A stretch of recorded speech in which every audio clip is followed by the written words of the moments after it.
So while we're waiting for that to set up, we can go on to our next thing. We're going to make some coins with the Star of David on them.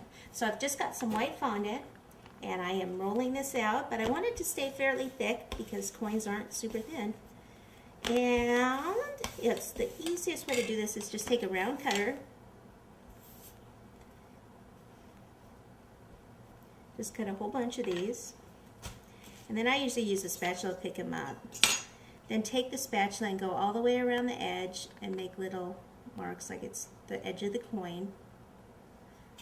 Okay, so you do that on all of them. And then I notice if you take a triangle cutter, this is just a little tiny cutter, place it right in the center, push down, and then turn it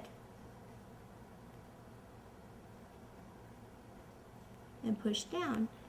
And there we have it, your coins.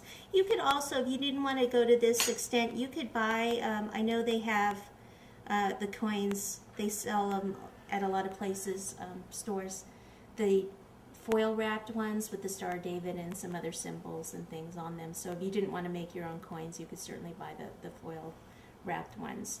So it's good to actually have some of these. I did some of these yesterday so I can kind of sit them up against each other like so, and they won't flop down. Like if I tried to sit this one up, it would just kind of crease in the middle like that.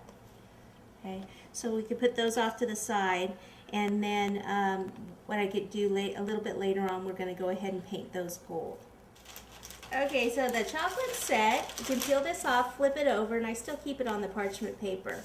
And to just kind of support this and make it look nicer on the back is I go ahead and I go back over what I just had done, and then we'll put it back in the freezer again. So we'll go back over.